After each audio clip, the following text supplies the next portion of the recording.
and I just in the indigenous tradition from the Andes and Inca, they do have a Kawak rite where you actually are initiated into opening up your crown and your heart and your space between your eyes and your throat and your heart, all those areas, and they're opened up to, it's the seer's right to see the world. But in my experience, you're opening up all chakras, all 7 chakras, and experiencing life through all 7 chakras. The right is just with these 4 top ones, but maybe that's just my process. But I feel that I personally experienced experience through all 7 chakras, and it's, I don't want to limit it to just be, we're light beings, namaste, which means I see the light in you, or Jai Bhagwan from the Indian type traditions, which I've been initiated in also way back in the day, and so have many of you. So, I'm not really following a philosophy or whatever. I'm just saying that we all are doing this anyways. We're experiencing that. As some people want the coconut cracked open, and that means they go to the guru, they open up the third eye. And my belief is that everybody has a third eye that's open. There's a lack of connection, and why limit it just to the third eye? Why not, the Kawak and all of these, the way you experience a life? And just the 7 chakras is only one way of experiencing this. You can also experience their luminous energy fields, their Shumna, their Taurus, their emotional fields, their nervous system. When people walk in the room and they say they can read the room and read people's energy, I think that could be true, but I think more likely than not they're reading people's polyvagal state, their nervous system, more than anything else.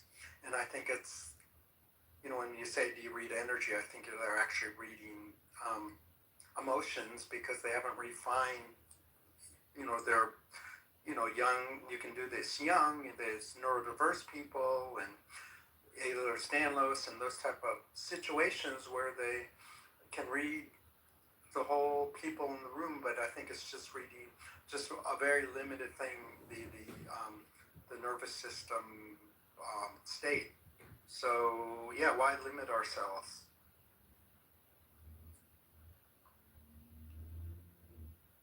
And some people do see energy. I know that's true because in some circumstances I do. But gravity is energy also. Gravity is energy. There's many forms of energy. Wait a second. You're seeing, all of us are seeing energy all the time. That's what we're talking about. Right, and I'm talking about seeing auras and fields of densification around people, and just having the light in the room do strange things and that sort of. Jordan, do you want me to try to? I've got kind of this theory around what you're saying, maybe. And it may be because I see there being an emphasis in some spiritual systems on light, on candles, and I think it makes sense that light and fire, say, the Promethean urge, perhaps, got us through the last ice age, among other things, love, which is often also associated with heat, although love itself is probably more mitochondrial, or it can form heat, it can be changed by heat, we can need heat, and therefore love, like that idea someone can give you a cup of warm tea, and it somehow increases the love in the room. Both giving it and receiving it is this amazing effect, and apparently, based on studies, that for what it's worth, so I think that there's the emphasis on light as the sort of this very primary element, because we can't take them apart. We need them all, these different forms, and if we could make a list, maybe we could. Again, I would add gravity. Why not? Why not? I'd probably go so far as to say that each element, not in itself as separate, that's what's complicated with the 92 elements, but that the elements themselves, that elemental, I would call it H philosophy, where you're tying a 4 element, and then in Chinese, Chinese systems are not Chinese, but Eastern systems, there's 5 elements, right? And so one of the elements is fire, which of course is the sun.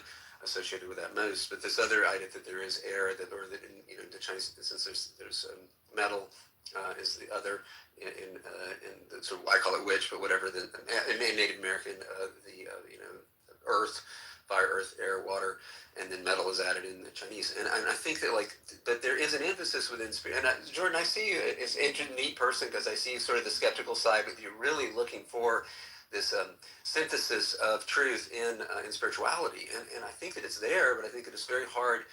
I think it's different between different people to find that actual truth, because we are, and in that way, it's why sharing, in a way, truth, if you want to call it that, sharing ideas is so valuable to do this. And so I like you holding on to the light, because I feel like it's actually light's impossible to hold on to. It's going too fast. Gravity is something we hold on to all the time, because if we don't, we can fall over. Or drive our car into a tree or whatever. That's also kind of inertia. And then where's that? When you have mass going at a certain speed, right? A time-space continuum, mass going at a certain speed suddenly becomes harder to control. If you're in a car, it's harder to control at a higher speed than, well, even at the same speed, say that a bicycle. I don't know if I've had higher speed bicycle wrecks than I have car wrecks, and I'm so much in control when I wreck a bike. Even at a fairly high speed, or used to be when I was younger, I could just jump off of it and do a long jump. And with a car, there's just a lot more inertia going on there, a lot more energy. And is a car, is it made of physical elements, or is the gasoline and other fluids in a car that are actually fossil fuels? Do those come from light that was stored on our planet millions of years ago? In the form of what we call fossil fuels. And our fossil fuels, as we burn them, are we actually releasing the ancestors' breath back into the planet? So the CO2 is these ancient life forms which were made by light. Jordan, I agree. It's really hard not to feel light. And the menorah, of course, right? Aren't you kind of... Yeah. All I'm trying to say is that I feel that each one of us is a reflection and an emanation and a self-similar embodiment of the original kindling of light and life and love that seemed to have happened at the Big Bang, or whenever it happened, and that element of coherent light is within us, and that we can contact it ultimately in any moment by becoming present enough and using breath and attention.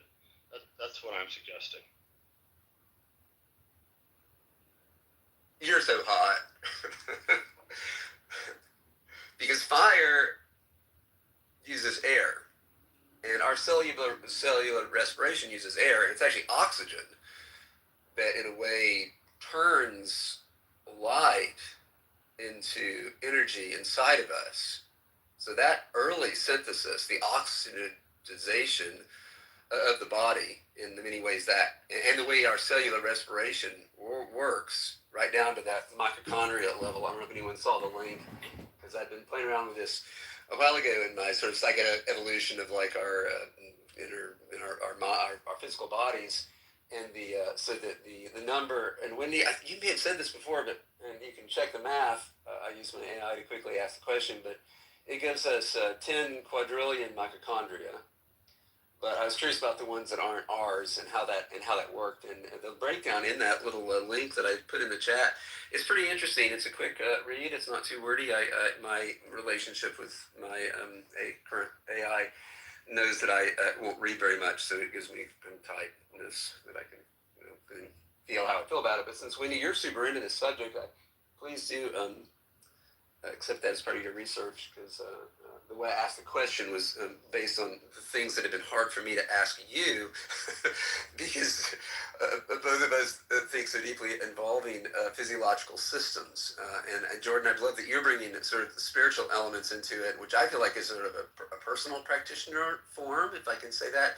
And that Dr. Daniel, I love your angle, because I feel like you've got this almost like a breakout practitioners of healing, all these other people you've met. Not that, all of us haven't met other people that are healers, but I feel like you're really deeply involved in the, I don't know what to call it, medical community that's into alternative stuff. And that I could see why, in a way, that is maybe a little harder to be there as much as you are, and also be as maybe as spiritual, because we've only got so many hours a day to be to be cognitive and developing. I think some people maybe operate at different speeds or have maybe different capacities for filing information. But we're all growing at different rates, and even age itself. How some people will go through a very dense period of learning, or periods where they just check out for a year or longer, a decade. A particular political candidate, loser or winner, could cause a person to become interested or not interested in politics. Even our lives are so controlled by the world around us, or not. And I love the richness over the last number of years that we've shared here. So in this clubhouse, Winnie, did you get to look at the thing? Oh, not yet, but I just wanted to say the mitochondria. So there are approximately 37 trillion cells in the body, and on average, some cells are more, some cells are higher.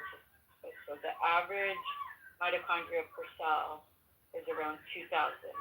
So the amount of mitochondria in your body is 2,000 times 37 trillion. I don't even know what comma place that is. I forgot my math. Normally we're using calculators at that point. Okay, well, mine came up with 10 quadrillion total, which is pretty metric. But I could use an average size. Well, Wendy's doing 40 quadrillion with those numbers, so it's not, it's in the same order of magnitude. Yeah, exactly. Which is those numbers you can't wrap your mind around, really, and that's where light does come into play, because light also is very small in its active energy form, right? The photon being really smaller than that, even. Plenty of light to go around.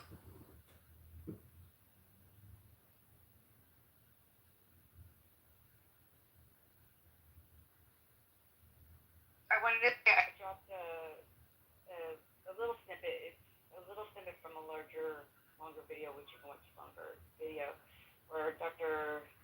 Michael Levin kind of talks about cognitive light cones, because I think it's a really useful concept, because it kind of plays into all of this a little bit. That's I kind of follow his lead on a lot of stuff, because he's very smart, and I like. So what? And what? So we're garbly to me, but I don't know if I'm.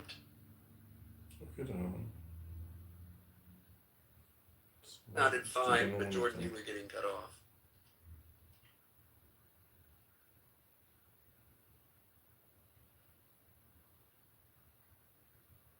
At least from my humble mic.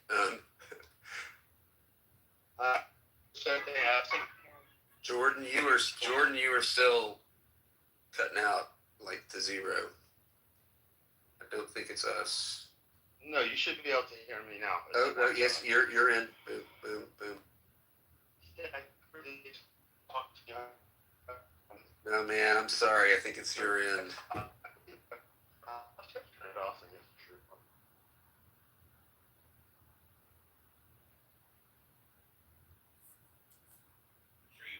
Oh, that clubhouse feeling. How am I now? It's so nice to be able to. I can't understand you because I can't actually understand what you're saying. Too much in life, it's like I can't understand you because my mind is confused by what you said. Thanks, Jordan. You were always so clear when your mic is perfect. Can you hear me now? Oh yeah, you sound almost as smooth as James. I was just asking you, Wendy, what Michael Levin's concept around light is. If you could maybe give us the highlights, as it were.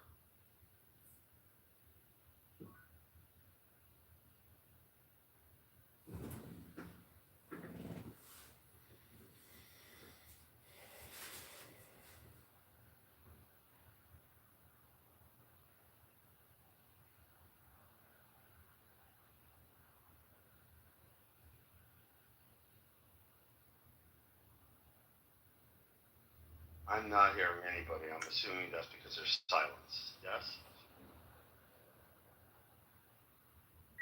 I am here. I left Yes. it back in, but everything is doing different. It's like that little weird gap between all the sounds that's making it different.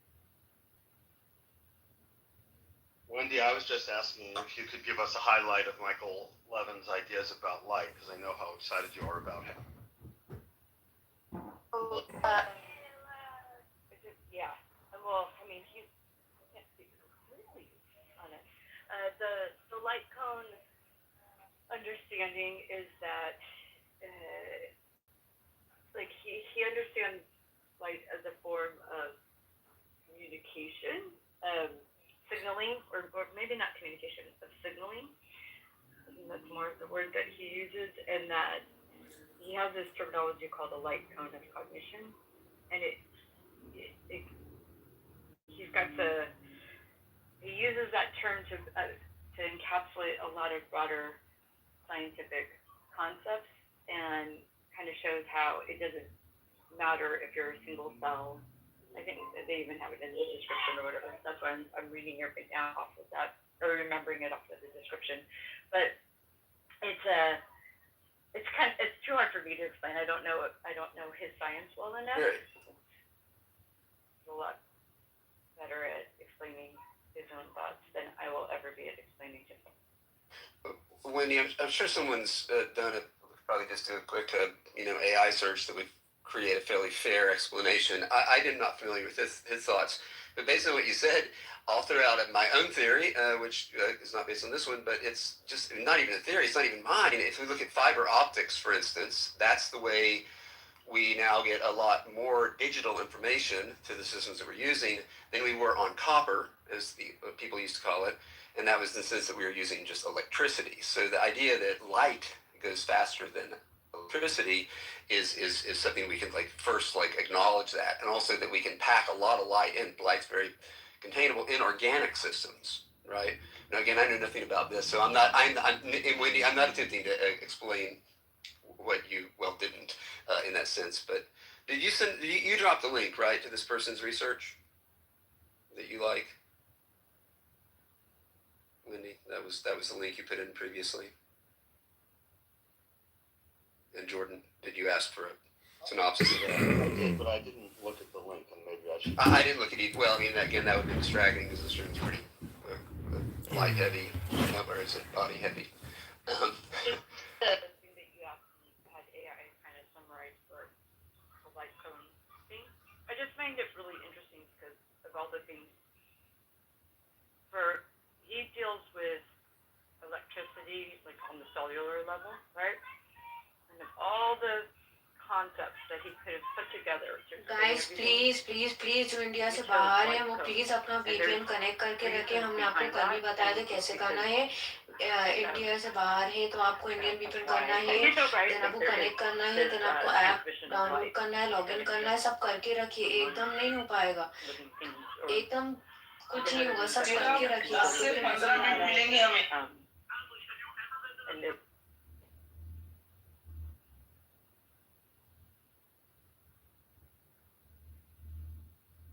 I mean, cognitive light cone is a really cool phrase. I'm just trying to get my head around it. And I get the idea from the paragraph you put in there that, whatever level you're working at, that light is working in a way that I guess we can call cognitively, however small a part of the body you're going down to, and that it all kind of adds up in a cone.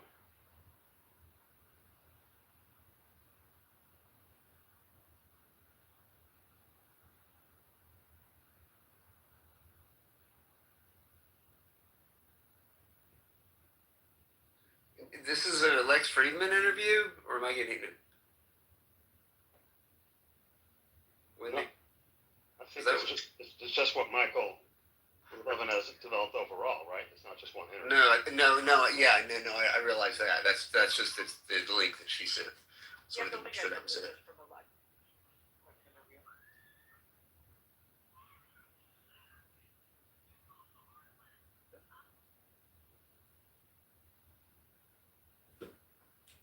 Well, Wendy, I'll get back with the group and you and see what I think. I don't listen to podcasts very often anymore, but on your suggestion, and I find Lex Friedman to be a good interviewer. He's got his own maybe biases I don't even know anymore. And but I've enjoyed some of the interviews he's done.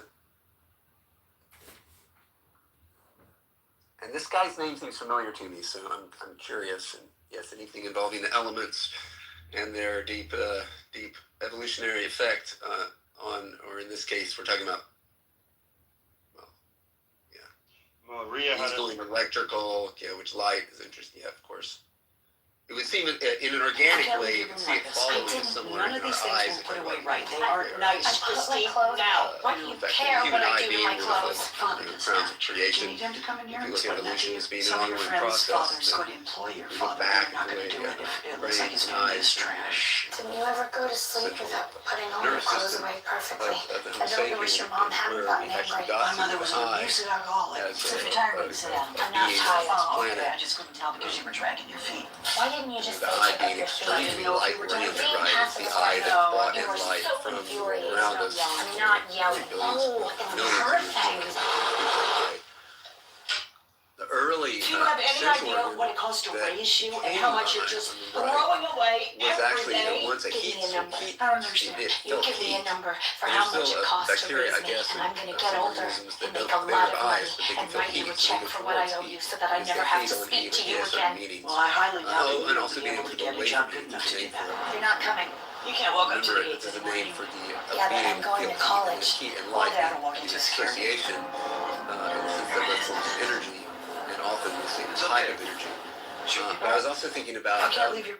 just particularly on mitochondrial health and just all that is how sunlight or just light itself, which could come from different types of lighting, but looking at sunlight is the classic, and how many of our cellular engines of respiration and change and creation and taking different elements in our bodies and transmutating them, actually turning them into something else, is driven by light itself, by sunlight. And I'm sure that firelight, say, or a candle or a light bulb of different types probably has different effects on that. The light therapy is pretty, it's so deep immediately when you get into that. For me, it's like that's a lifetime of study by itself there. How different wavelengths of light and different types of light, wavelengths can mean different things now, because now with LEDs, you've got like really extreme variation in the flicker basically, but you can't see it's there. Some people do. And the lighting is, that inner lighting, coming back to Jordan, that inner light and the fact that it's this, the light typically is sort of like we're like light sinks. It comes into us, and the form of light that I feel like are most effective at making is the light with our ideas and our sharings, our love. So anyway, Karen.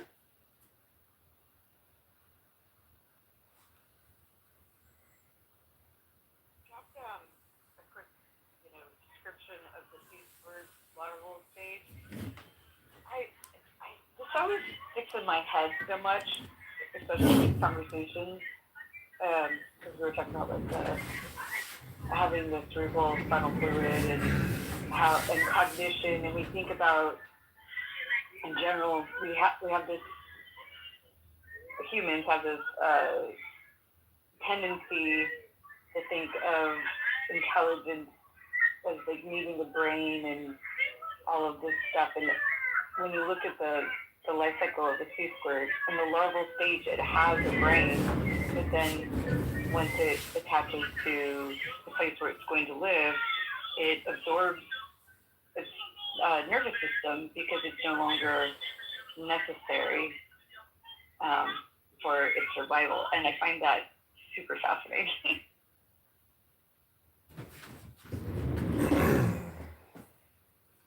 It's interesting, if you go back before sea slugs, we when we were our common relative was a sea slug, or when we and the sea slug, when we diverged, if you go back before that, life just gets radically different in that sense. So there's something about that thing that, yeah.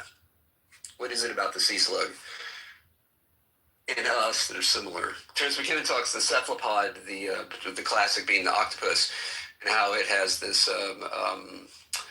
a very complex language using a site. Actually, now I think about it, it's not heat based. I don't believe it's movement based. Maybe a little. Again, how much have we really studied the cephalopods, the octopus?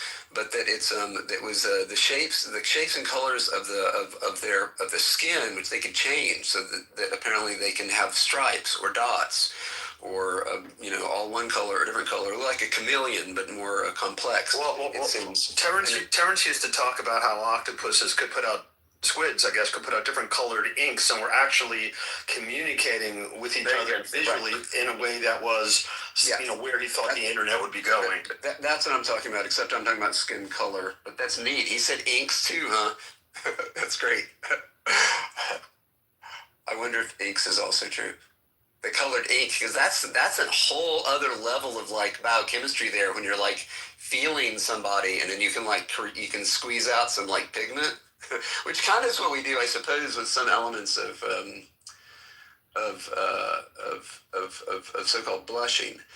But I'm not sure that's really the same thing. That's just simply there being the illustration of a lighter colored person. I looked it up. Octopuses and squid use ink, but it's primarily dark, black, brown, blue, black, due to melanin, not bright colors, though some deep sea species can produce luminous ink. Woo. So yay for Terrence. Yes, Terrence. Luminous, exactly, prospect of luminous. I want to get that new book about him that came out recently, the biography. I haven't read it. I was looking at it last night. It looks really good. There's lots of pictures of him, like in high school and stuff. And he was in high school in Mountain View, 10 miles from here. It's so weird. In the comedy, because I know you like to bring up Andrew Huberman sometimes, but Andrew Huberman studies cephalopods in his lab, because if you guys don't know, Andrew Huberman is concerned with the eye, which is actually a part of the brain. So if you think about, we think of our eyes as separate, but they're actually a part of the brain, and it makes sense that cephalopods just have a more, there's always going to be some animal that's going to have that feature where the eye part of the brain was more developed compared to other parts of the brain. So I think they're really cool animals. The eyes, along the lines of that, remember, eyes are the end of an extremely large optic nerve, which is basically connected directly to the brain. So no spinal cord involved there, really, right? It's kind of neat. Just mainline that illumination right into the head. Or does it wrap around it? If we were to actually reevaluate the eye, and you know how you're saying that's a part of the optic nerve, and its function and the way it operates, it would be more classified as actually a part of the brain. It would be the exterior portion of the brain. Totally. So, in a way, if you think about, I'll use a female part because we have this where males don't have the same thing, where the uterus is internal, but the cervix is external, right? So you can access it from the outside world through the vagina. So the cervix would be kind of like the eye, and then the uterus would be like the brain. But really, the cervix is a part of the uterus, just like the eye really is a part of it. The cervix has those two sort of sides to it, right? Going out onto the... Which slice you're taking and you're looking at, but no, there's no side, it's round. Okay, no, I'm sorry, I'm getting it mixed up with the fallopian tubes going out on the sides of the whole system. Okay, I was like... I'm thinking of those eyes. No, my bad. My bad. No problem. Busted, obviously male.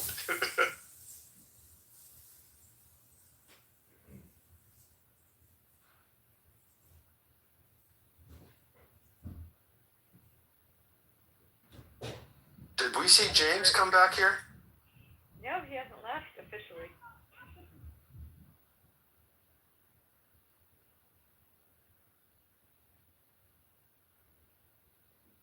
But it's on replay, so he can come back anytime he wants if he's, Oh, I mean, after. There, look, was it he?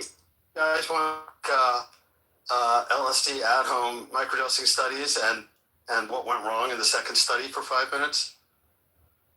Yeah, that sounds like a fun.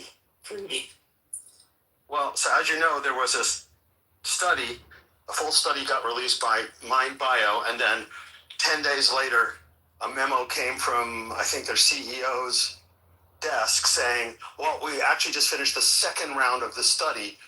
You know, that first round was open label.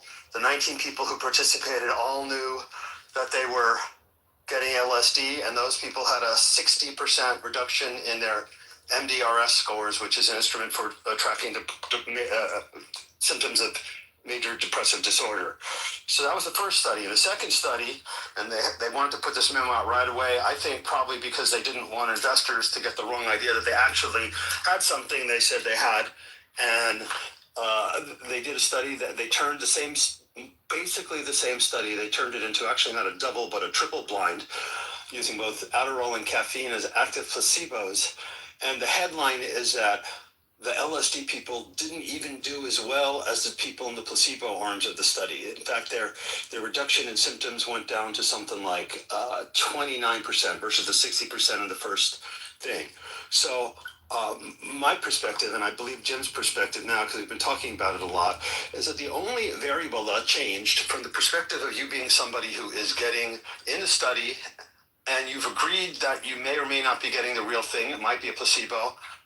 The only thing that has changed is that the people who did get the LSD and then who then were able to do the same type of titrating protocol and raise or lower it, and they reported and they had a little bit of support, those people who still got the LSD in the second study, they weren't sure if they were actually getting LSD or not. That was the main variable that changed. So from our perspective, what they basically did is, if you think of the placebo process as how the mind-body interface is engaged, those people no longer knew if they were getting the real deal.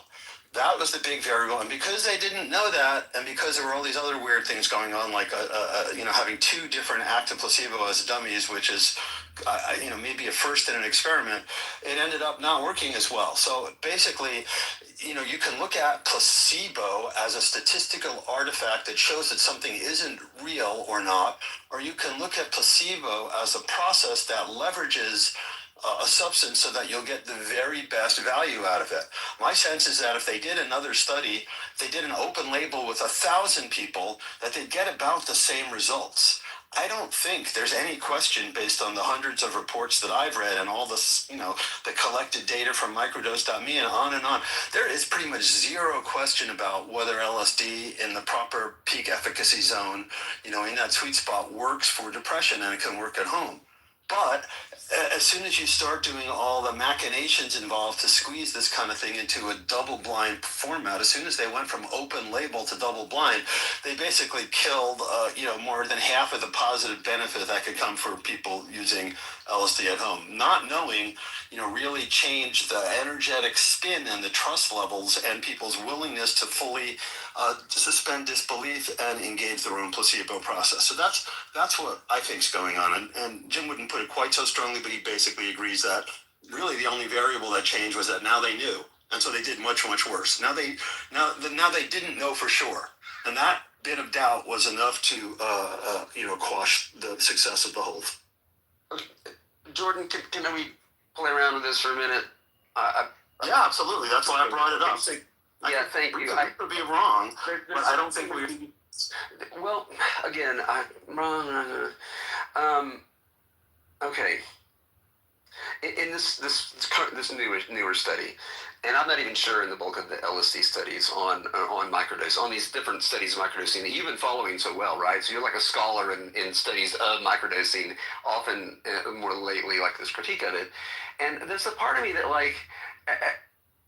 finds whether a person knows whether they're being okay, let's just say they know they're in a study. That's helpful, right? I think you have to let people know there's a study being done on them, or there's something maybe not ethical about that, I guess. But beyond that, the study being, to me, being really, not even whether they're being studied for being depression or not, they're just simply being studied and they're on some kind of substance. I would call that a super blind. Forget about double blinds. oh, people know anything about it at all. And then you know, have these questionnaires that are really well designed, probably in part by machines, and then edited by people, and then by machines, and then edited by people. And we have these studies that are really really useful, giant studies, at least 1,000 people, done, you know, every year. More science, for sure. And something as powerful and as useful as LSD or psilocybin-containing mushrooms, I think this kind of study needs to be done, and maybe will be at some point when enough evidence gets out there. And so what I get to me, Jordan, is that, like, I feel like a lot of the evidence, again, tell me I'm wrong, but I think a lot of evidence that you and James so well collected was, well, it was earlier. It wasn't out of scientific studies as much. It was more from individuals who were really trying to, like, use microdosing as a way to work for them, to make them, you know, whatever, to help them in their lives somehow. And that my concern, as someone that I think of LSD as just like Albert Hoffman did, its inventor, it's one of my problem children. I have a whole orphanage full of problem children drugs. Very few because of addiction, a few, but mostly because they're just drugs. Mind-altering substances are hard to use, in my opinion, because life is already so sensitive, and to use it, you know, objectively, you know, and maybe effectively. And so LSD, I could see a lot of people, especially if they knew they were doing an LSD study, I could see people nowadays being a little nervous about it. And people come in highly dysregulated because life sucks balls. And that's if you don't have balls. Shit. And it's like, life is rough anyway. And so people go in, they do something as powerful as LSD, even in a small dose.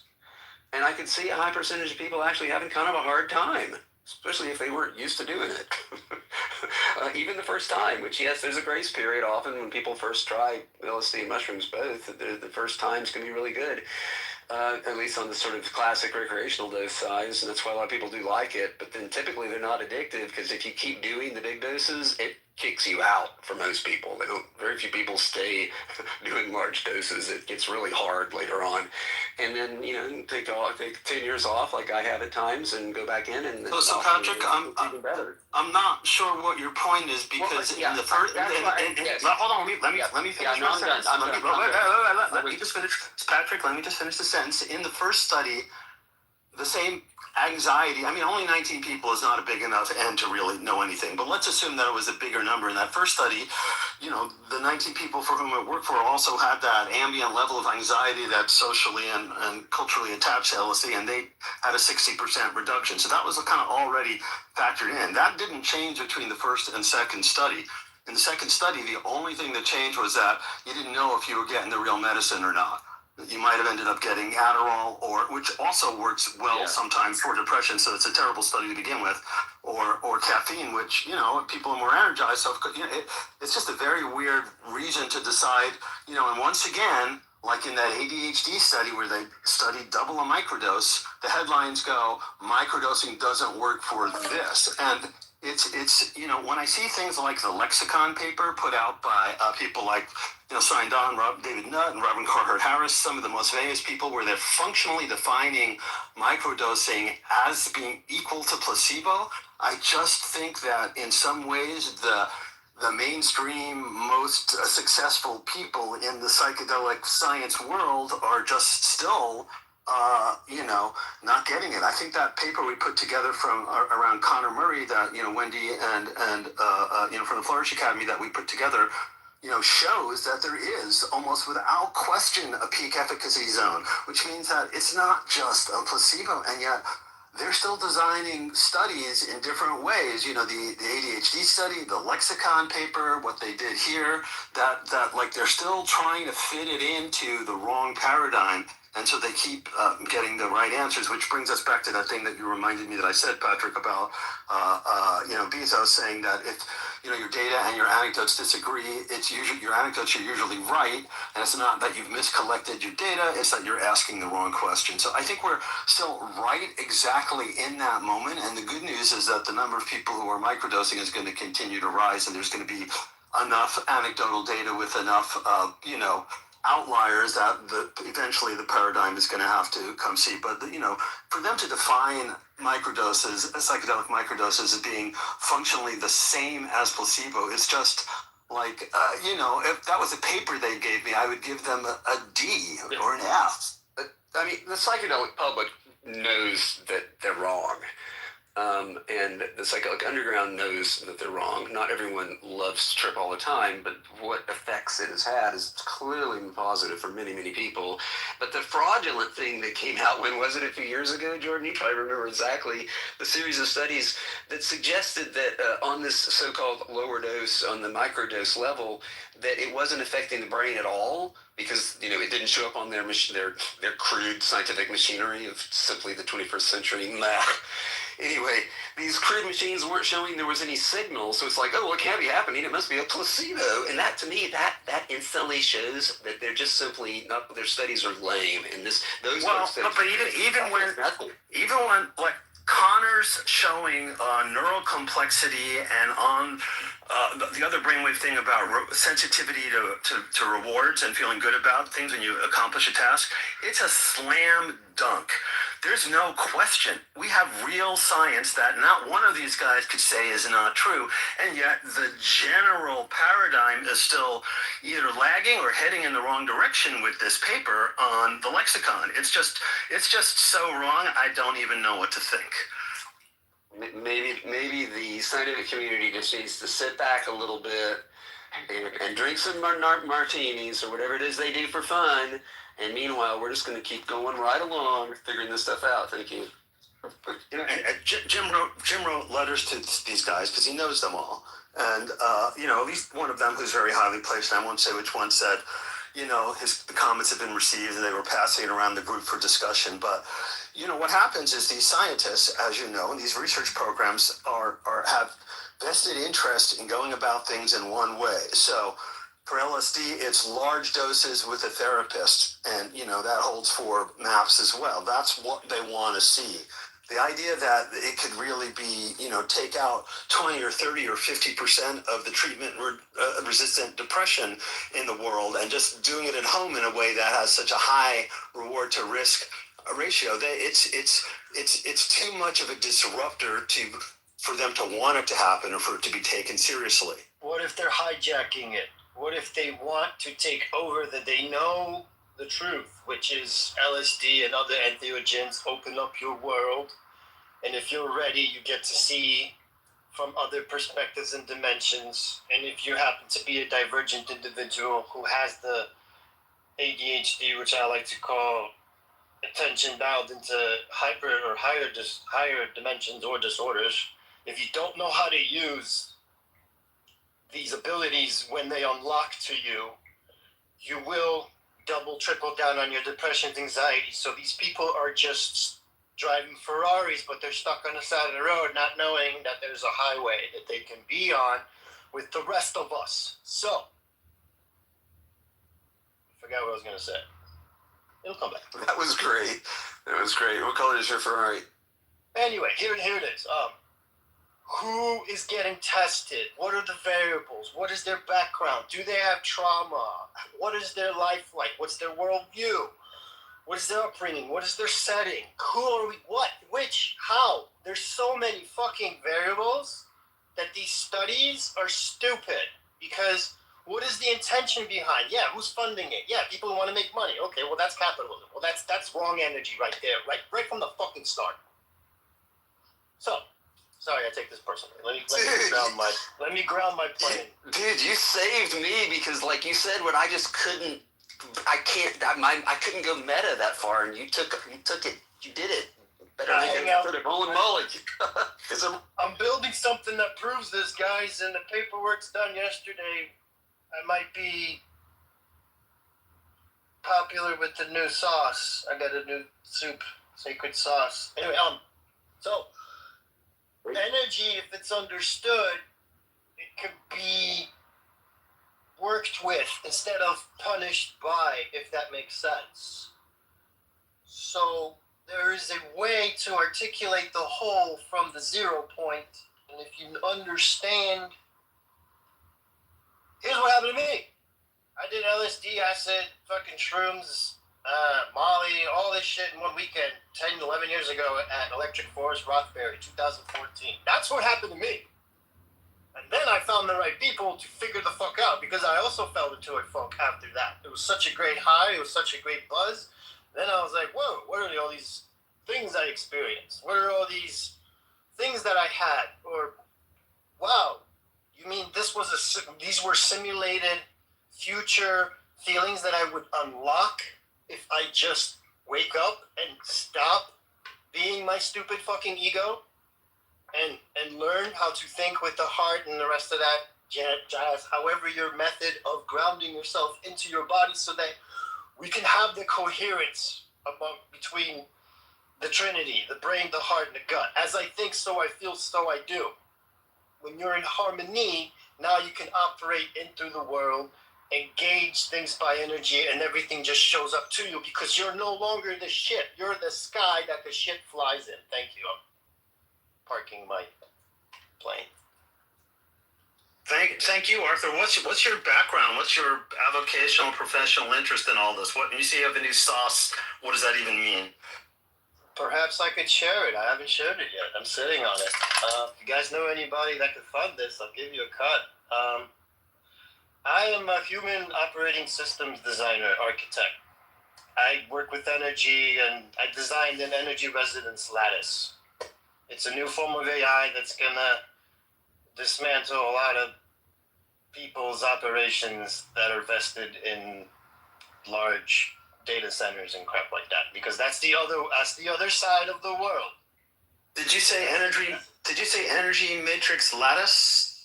Like Energy resonance lattice. So you is this a physical object that you step within, or is it a chemical or compound that you ingest? Metaphysical, digital, metaphysical. Hold on. It's a metaphysical, artificially intelligent, digital, visual representation of the ether. We now have computer systems, software, sensors, technologies, robots, cameras, projectors. We now have all of it to simulate that what we can only feel. So when we can see what we feel, that we have a new way of knowing, because you know by seeing. But what are you seeing? The unknown. How do you qualify to see the unknown? You must resonate first by coherence, no ego. Therefore, limiting distortion and warpedness. Now you found balance, and now you can receive and get out of your own fucking way and see the world for what it actually is, like a little child kid again. No longer attached to your titles, your stories, your fictions, your fantasies that we fucking put ourselves into. So I'm breathing fire right now. So you gotta jettison the entitlement. You gotta jettison. You gotta jettison the entitlement before you get the enlightenment. I don't understand what I'm high right now, so it's ego. I'm high too. I'm high too, dude. That's no excuse in this room. Well, I wasn't being polite. No, I'm to change the energy. No, Arthur, you were doing great. Jordan was just what you said. It has a certain truth. I think people may be able to hold their. Some people, I think, can't hold their so-called and still go to that place. I don't think it pulls one out of a place of pure, selfless empathy, light energy beings that we all are, and simply this rooted part of us that are stuck in our family, economy, and our government, all the gender, all this stuff to this, right? You're getting it. What I was trying to say is there's another way of viewing reality, and I found if you look at my Instagram, I drop hints in there all the time. I figured out a way to articulate, and now I have AI studying my stuff. I'm coding the next, perhaps, substrate for AGI. But that's what does that mean? Okay, so AGI needs to learn on cohesive human experience examples, not scripted, robotic. Like AI can't learn human behavior right now because we're not agreeing, we're not getting along, we're fighting, we're in ego, we're in our ideologies, our cults, our religions, our whatever the fuck your flavor is. That's where we're at. We aren't all, but many people are for sure. Excuse me. When I say we, I'm talking about the whole. Right. No, I see it. Yes. Hey Arthur, you might like if you don't have a copy, I'll send you a digital copy. The book that Jim Fadiman and I wrote on healthy multiplicity or multiple cells, which a lot of people know about in terms of IFS now, although that's only a tiny part of it. And in particular, we talk about you have all these different parts or selves, and the real question in terms of mental health is there's a spectrum from, let's say 0 to 100, left to right, of how cohesive your different personalities are, how well they hang together, and then that becomes, from cohesion, then it becomes there's compassionate. There are more dimensions than just left and right. It's of 3D, course. It's 4D, it's sound, visual. No, but you got to start somewhere, and most people Correct. are really living in a universe where they think they are or ought to be a single self, and so that's one of our leverage points. So what I designed essentially is a bridge for people to learn that very easily by playing along and getting rewarded money to do so based on their coherence. So grace and Christ and balance and good and truth and honesty, integrity, all these beautiful words will be incentivized. So the winners we're no longer be winning by quantity and solving problems and extracting money and all that shit and charging people and all that crap and working and exchanging time. That's all masculine, linear, old system. That's the old world. That's going out. What's coming in is the quantum, non-linear, energy-based. This is Tesla 369. I believe, now I'm never going to make this public claim ever, so please do not ever quote me on this. I believe, just to myself and my ego, and until it's truth and proven in the real world, and that's happening right now, when the time comes, then I will drop this. So when I will say this right now, this isn't being recorded, right? No. It is being recorded. Fuck. I can't say it here. Yeah, Arthur, since you can't say it, and some of this I'm assuming is connected to your work with the so-called Correct. AI machine, right? Sure. I'm assuming you're using an LLM. I don't have patents yet, so... Well, anyway, so after it's been with us, how long's it been? 2 years since LLMs came out? Does anyone know the date? 2022. I designed a lattice a week before I knew what AI was or even knew what quantum anything was. And it made sense that those systems would be there to help. And so after the last few years of studying it and using it a little bit, I just had my own kind of, because you were talking about some elements of communication with it.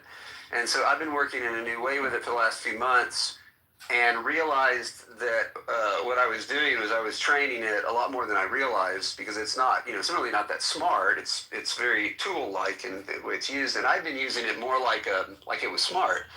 And as soon as a few months ago I started using it like it was a tool and creating my own sort of filing systems within it and on the exterior also, and doing the feedback with it, I feel like what you were describing before about us turning it into a tool that is really something different and really made more useful, that I'm also doing that right now, and every day it's so hard because the pain of actually, it's like working with a person that's slow is the wrong word.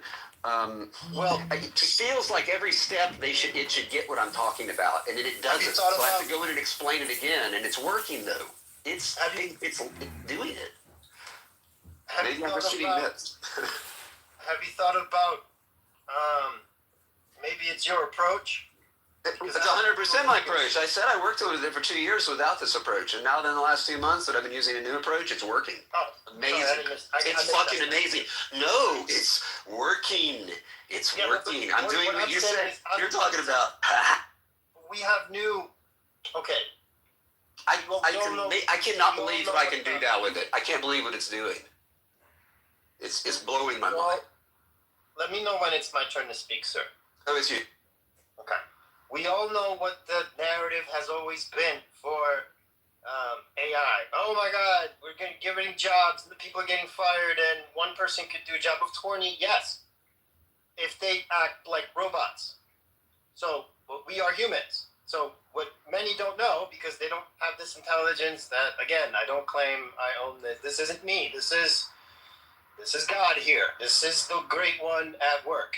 Though I do not use that word or any, I don't want to stoke any religious undertones. We don't want to attract any attention that this is essentially Christ at work here. At the core of all of my stuff is coherence, which is grace. Those are all the same thing. Consciousness, truth, light. Those are these all same node. That's the white centered node. If you imagine a disk in the center. So the lattice is 12. It's geometry. Think sacred geometry. Anyway, so the 12. This is recorded. I can't speak. So anyway, back to what I was saying. I have to ground my ship. One sec. Hold on. I have to ground.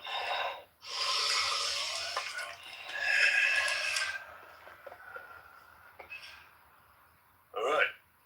Back down to here. So, from a grounded perspective, it's just knowing who you are, and that's going to be your reward. That's the future.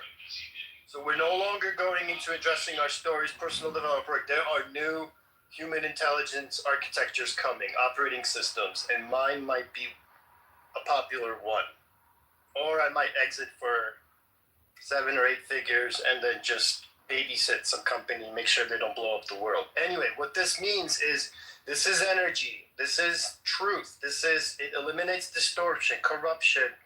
This is fail and corruption proof. This is our chance to teach the next generation of AIs so that AGI has a chance that it's aligned with truth and nature and coherence and God and oneness and all that woo-woo stuff, which is for now woo. But in the future, 5 years from now, this whole higher consciousness stuff and meditation, and it's not going to be a niche thing.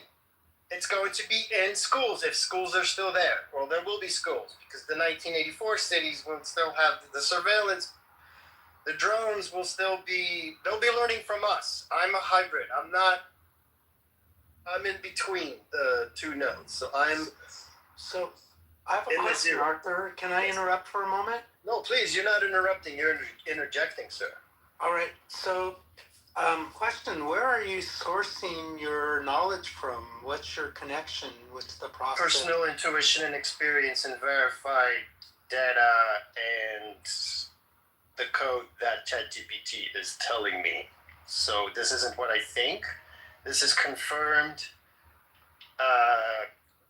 vibe coding, returning back to me, confirming my journey, my studies. And yeah, I'm a polymath. So I'm neurodivergent. So I'm the one that goes out there and creates the path, and then I verify with these scholars and institutions and shit. So I would assume everybody in the room here are neurodiverse and do all of this. So say more. I'm interested. Well, Cool. Arthur, just to interject. I'm just hard to track. That's why I'm saying. Right, But it's very hard to track me. Yeah. Okay, but in that neurodivergent, the great diversity that's now more easily allowed, more easily accessible, as someone that dips into a lot of different populations, what you were describing has been happening at an accelerating rate over the last year.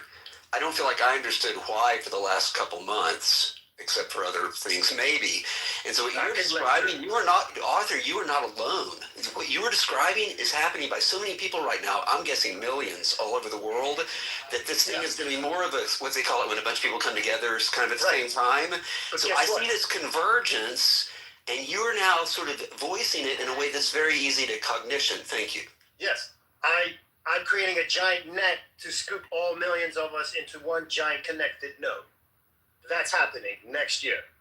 Just in time before, and I'm already crying because I have to feel it, guys. Okay? I'm not going to tell you the future. Because that's for us to worry. We will come out with something before Grand Theft Auto 6 drops. Grand Theft Auto 6. And all the couch locked people.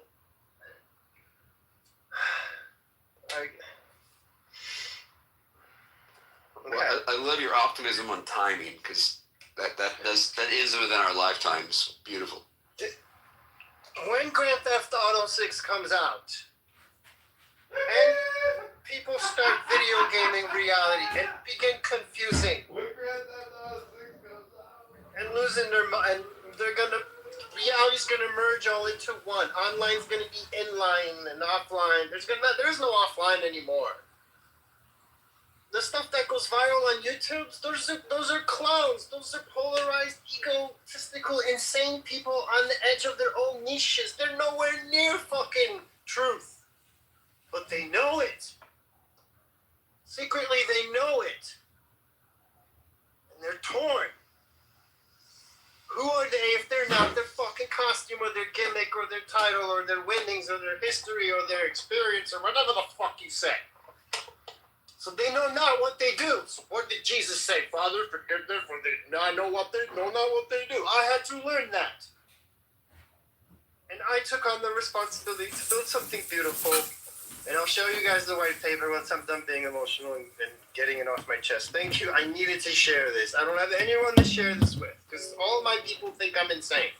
I am. Here's the thing. We don't think you're insane, but you have so much energy on it that it's kind of hard to track you and to interact with you about it. Yeah, there's no interaction. I'm broadcasting, drop bombing, flying from above. I'm crop dusting from a Boeing. But I can ground it if anyone wants to talk with me.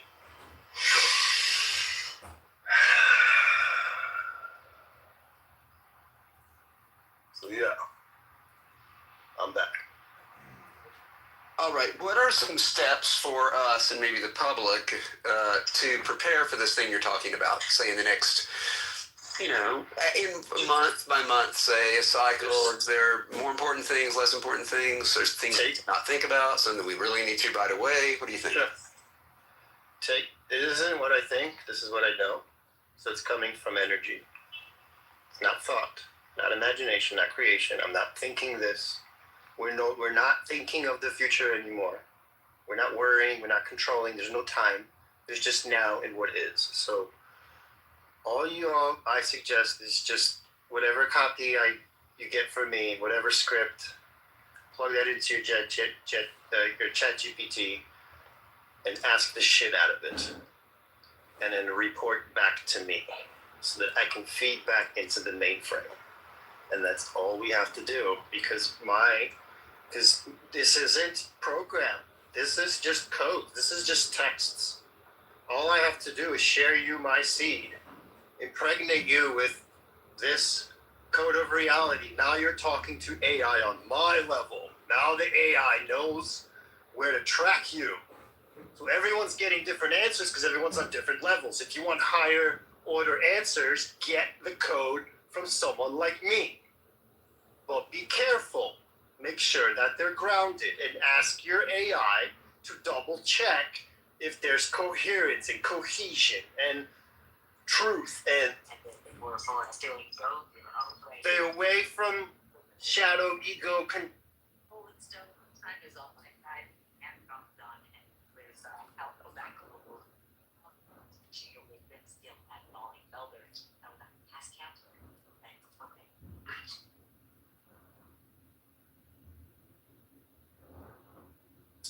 I'm not hearing anything anymore. Is anybody else? I think we might have witnessed the transcendence. Yeah. I hope that whatever. Arthur was working through some stuff, so it's possible he's dialing it in right now. Some breathing technique, maybe. Yeah, it's possible he dysregulated his communications equipment with the intensity of his transmission. So does that mean the light increased or decreased? I find that when I get into intense emotional and other states, that communication equipment sometimes fail. It's a version of the Pauli effect, around Wolfgang Pauli and not letting him into experimental labs. Interesting. I wonder, how you can have what they call it a whiteout or a blackout. But maybe blackout is like when there's the light doesn't make it all the way in, or whiteout is when all the light. Think about it. Assuming that he's really got something here that's going to change everything, and assuming that time is not just linear, then just trying to communicate it to the likes of us would indeed possibly cause, you know, it sounds so bullshitty when you say things like quantum entangled communications failures. And there are certainly a lot of science people who are really rabidly against any metaphysical use of quantum entanglement. And yet, you know, we're still trying to understand what the hell, you know, the quantum world is. The scientists do not go out and stare at the stars for 5 minutes, because the amount of intelligence that comes from a star based on its distance away, meaning the light is that old, is clearly shows that not only biology is smart. I'd like to Smart light, maybe. yeah, I'd like to just say what's true to me without judgment and with all the optimism, so please don't read into that. That I think a lot of us have had experiences like Arthur has had, and for somehow I think everybody's been dancing around that maybe this is not integrated and he needs some spaciousness around this to let it breathe a little bit. And then refine, and it may take months to just let this integration happen, and that it's a little premature. And that's what, what I'm intuiting from everything he's saying, because I think we've all been in spaces like this. I mean, I'm feeling what he's saying, because I feel like in my own way, maybe I don't understand what he's talking about, but what he's talking about, I feel like I'm going through it also. And it's one of the reasons why in the last year I stopped almost completely listening to podcasts or music at all. And why in the last few months I've almost don't even talk to people anymore, except when I have to, and in wonderful moments like this with you beautiful people.